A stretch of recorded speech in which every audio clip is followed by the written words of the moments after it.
schools, people, companies, technology, parks, restaurants now, you know. Two of my daughters went to Duke, so I was used to going there. And the whole restaurant scene just took off like years ago. And so. New jobs reports out, the new tariffs as well. I mean, are you concerned about the future with this news? Well, I didn't analyze the jobs report. I know there's only so many jobs, and you got to dig underneath. Like, those numbers are highly distorted every month they come out, and probably overreacted to. But you got to also look at hours worked and how many people left the job force and what happened and what companies are doing. So I really don't know. I don't overreact to monthly numbers, to tell you the truth. And the tariffs, I think it's hard for some people. You're going to hear a lot of stuff about it, but it's kind of stabilized a little bit, and people at least can deal knowing what they are and try to figure out what their future plans are. So. With the announcement about the tariffs last night getting effectively pushed back another week, causes some uncertainty with businesses in terms of how to invest and how to hire.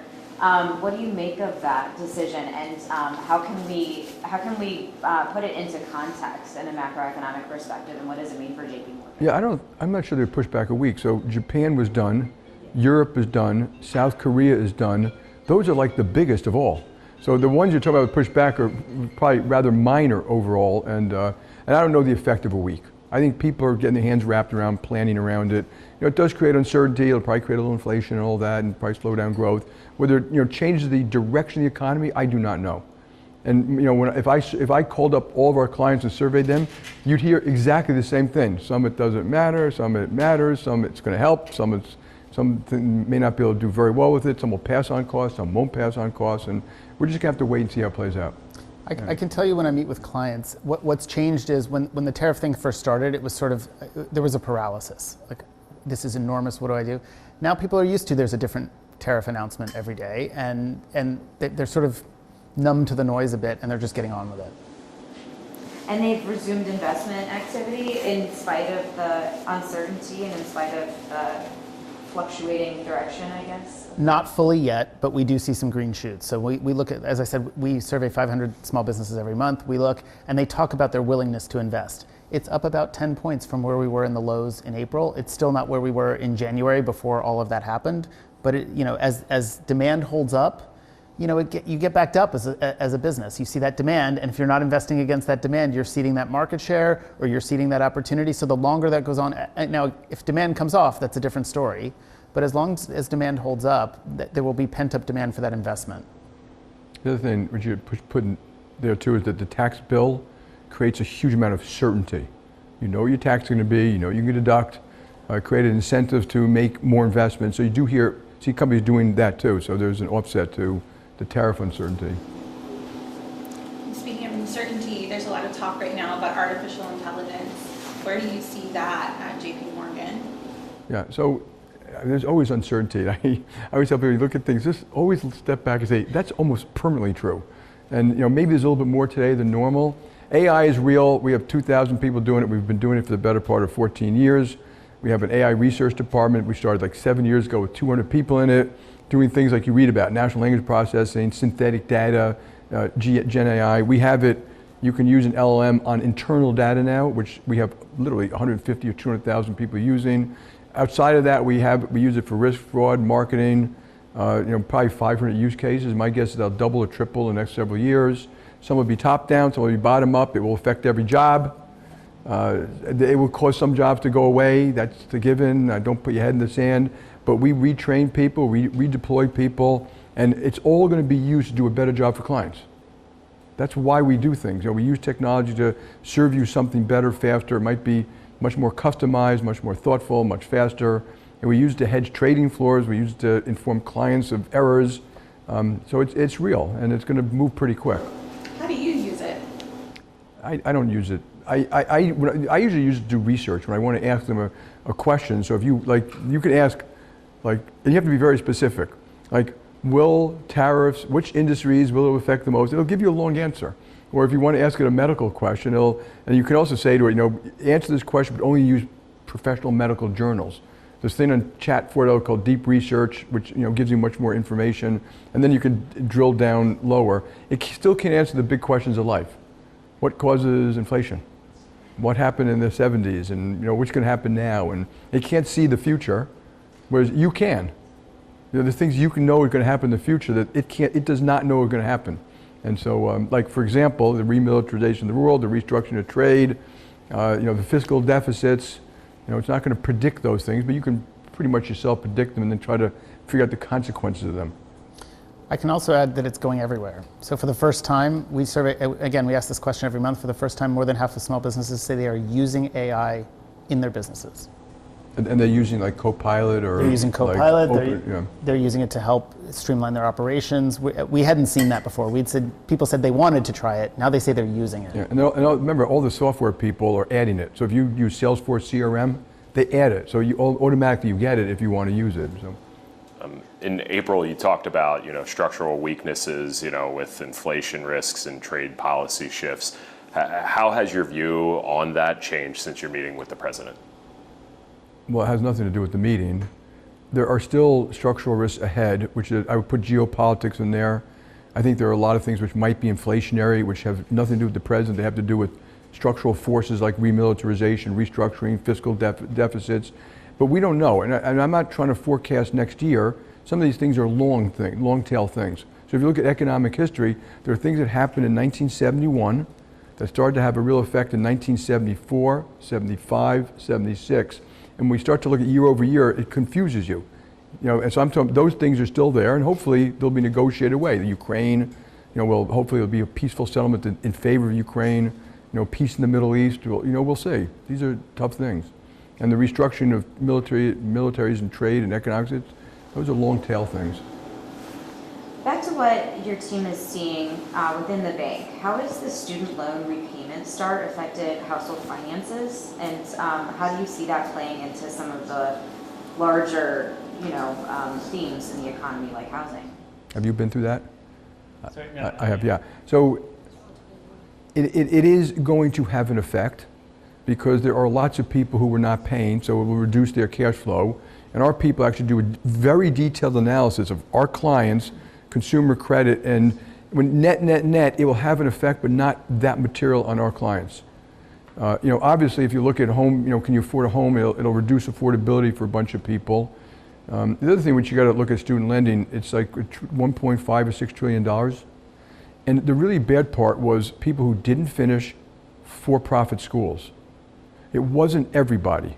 And you really have to question why we'd be forgiving, I graduated with student loans, people who went to college, got degrees, are going to earn twice as much as people who didn't go to college. So there are legitimate ways to handle this, but if people deserve forgiveness, forgive the people who actually deserve it. And literally, if you look at the facts, and there was a great article in the Washington Post recently that actually laid it out. That's where the problems were, for-profit. The government was pushing this back when they took over government student lending, and the government hasn't confessed fully either. You're going to lose, you, the taxpayer, $500 billion. They haven't told you that, have they? And you're going to pay it because they did bad underwriting, which they should never have done. And I think the whole thing became a disgrace. So we should forgive those who should be forgiven, not everybody, and then fix the program. That's the other thing they have to do. Change the program and stop doing stupid stuff. What sort of appetite do you see for changing the program and underwriting standards? My guess is they will.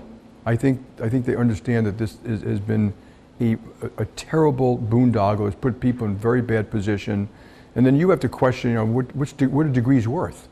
I mean, there should be a process that says, I'm going to get a degree because it's going to help me with livelihood and stuff like that, not just make it freer. And then universities should have taken a little bit of responsibility too, which you guys should hold their feet to the fire. They took all this money, they built all these Pilates centers and yoga centers and flowers and lawns and stuff like that, and the cost of education went up and up and up.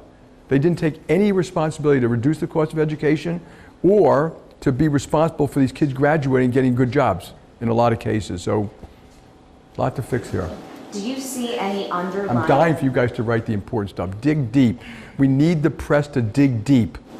These are the ones to do it. Don't just do clickbait headlines, Do you see risk in the student loan lending market in the way that, not housing, I guess, in 2008, but could there still be underlying risks that... Like risk to who?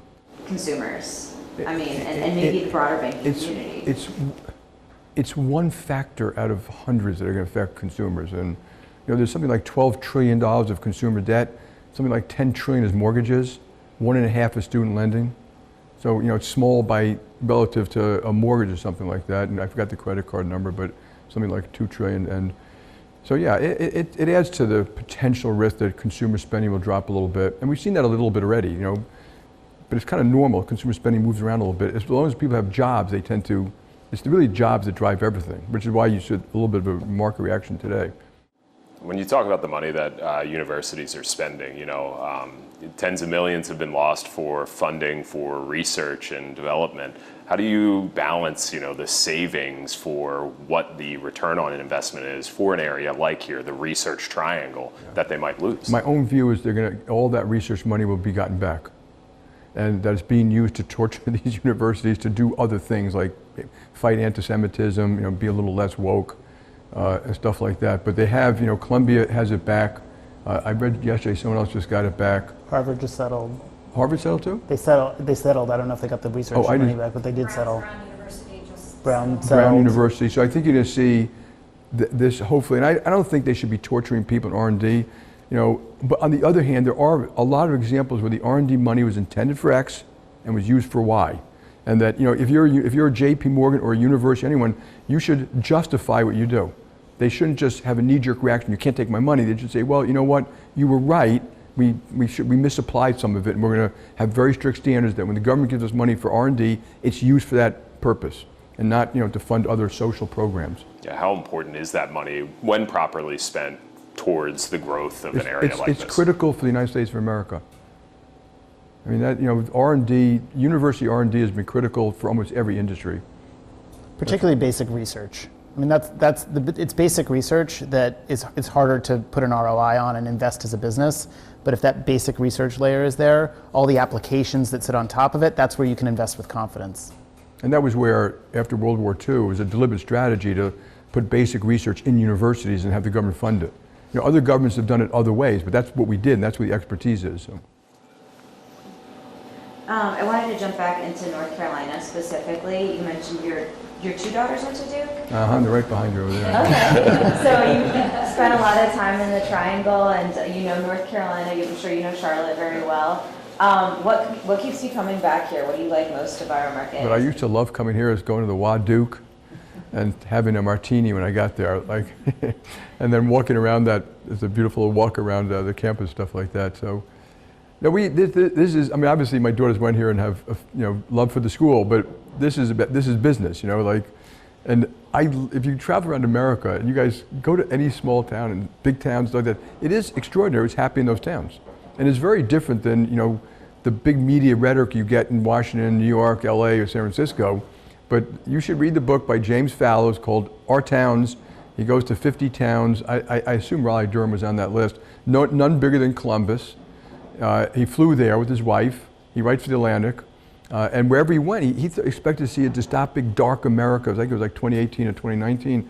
And what did he see? Local communities working together, building parks, bringing in businesses, trying to fix their local problems with schools or crime or work skills for kids.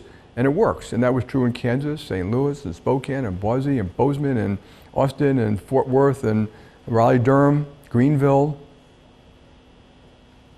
Huntsville. There are a few places it isn't working great, but often when it's not working great, it's because they're not collaborating locally. Is there any big economic development that you're seeing here in North Carolina that we should expect?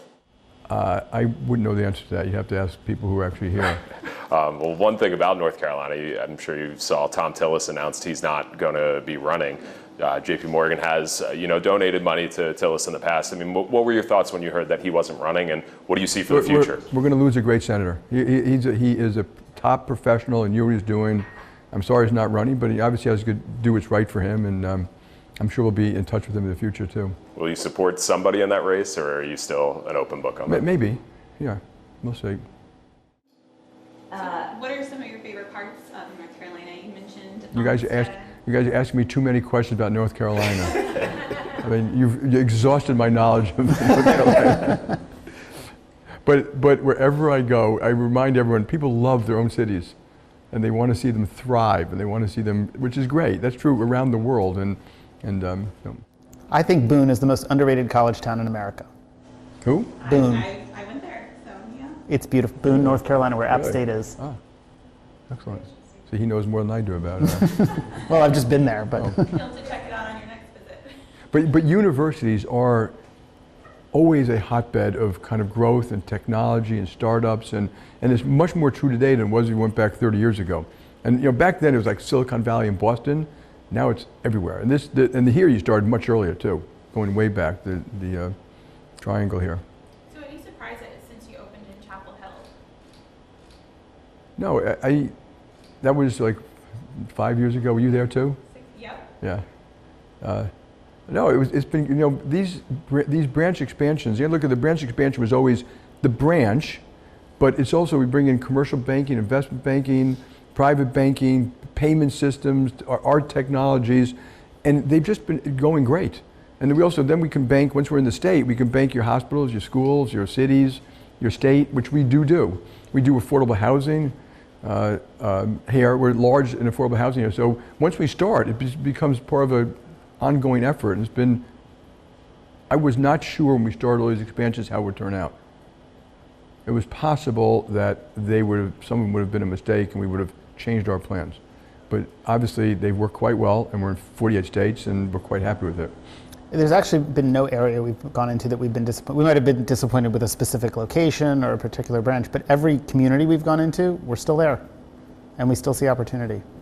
So can I like maybe like 2 minutes left? One thing that I think we haven't touched on, if you guys would like to, is the bus tour that Jamie and Ben are on. This is the last stop on that bus tour, and that might be something to talk about just from a localization perspective. Yeah, I think from, you're here, you're gassing up North Carolina, and I get that. But I mean, how important is North Carolina in what you see for your future when you've been, all over the country in a lot of places with this bus tour? Yeah. I think it's been a great place for us to expand. All the things I mentioned. And remember, when we come here, we also bank your companies in other states and around the world. So when we bank some of these companies, you'd be surprised how much business we can get, but not here, sometimes elsewhere. And so, but it's just part of a huge investment in America. It's not unique to North Carolina, even though I think North Carolina's done exceptionally well relative to many other places. But if you look at it, Nevada, Texas, Georgia, South Carolina, North Carolina, Florida, that crescent has been doing very well. Much better than some of the Rust Belt states, et cetera. Next year. And the other thing which we always want is we want the local people to inspire what they want, to have ambition to what they need to do here. They have to tell us what to do here.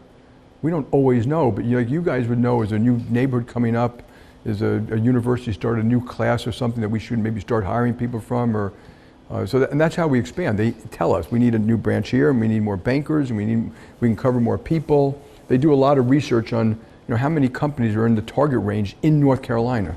And my guess is a small business, you're talking about hundreds, thousands. And growing very fast. And growing very fast. This is not about the bus tour, but I wanted to ask you, next year marks 20 years since you've been CEO, I think. How do you stay energized in this job, and what keeps you, what would you say, what makes you the most excited right now? Well, what keeps me energized? I don't know. I'm just what I am. I'm not sure I can actually answer the question. I still wake up. I like working. I like having purpose. I like getting out and seeing people. I love this country, and that motivates me a lot. And my biggest contribution to this country is either through my family, if these kids do great, or if this company does great. And this company can do things for everybody, and we do things for hiring and veterans and military companies and corporations, and that inspires me. And as long as I can do the job with full effort, I love doing it, and we do it around the world. We uniquely get involved in public policy. So if you read my chairman's letter, we go through a lot of public policy issues which help make America a better country. It would help all of our citizens, from high-paid and private banking citizens to lower income citizens, and I find that very motivating. What's the first thing you read in the morning? All right, I can't confess this. I'm going to tell you, and every time I say it, the New York Post loves it, but I only flick through it for the pictures. I actually do read some of the editorials and stuff like that, but I also read the New York Times, the Washington Post, the Financial Times, and the Wall Street Journal. And then I read a lot, what? And Axios, and then I read a lot of other, yeah, I always read Axios, and a lot of other stuff, research reports, and people send me stuff, and I read for hours every morning. No matter where I am, I wake up early and I do that reading. It just makes me feel better. What's a book that you're reading right now? I actually finished a while ago, but I'm just going to mention it because it's important, is Eisenhower's granddaughter wrote a book, How Ike Led, and it goes through how he ran things and how he did things and how he thought about things, and it's really good because it teaches you a lot about real, I'm going to say, professional management and leadership. And in particular, like in the White House, he had top people around him. It wasn't all academics, it wasn't all politicians, he had business people, he had professional scientists, he expected a lot from them. He always constantly met with the opposition party all the time, to understand what they're thinking, what they're feeling, never allowed himself to be weaponized or put in a bad position. He was always quite careful. And it's always instructive to see what some of the great leaders in history did. And you can do the same thing if you read Abe Lincoln, who I find probably one of the most interesting people on the planet. Nelson Mandela gets out of jail after 27 years, including being tortured. And people, I remember when he was getting out, people thought there'd be civil war. That there's no chance there wouldn't be civil war in South Africa. And he created an environment of peace. And so, yeah, these people, you learn a lot from reading history, in my view. I just read a book called About Time, which is about how humans engage with time through material interaction with the world. So it has nothing to do with business. Yeah, I agree with you. I love science. Do you ever read A Short History of Nearly Everything by Bill Bryson? I love that book. Fabulous. Or Guns, Germs, and Steel, like how we all got here and what we learned. It's fabulous stuff. It blows your mind when you read it.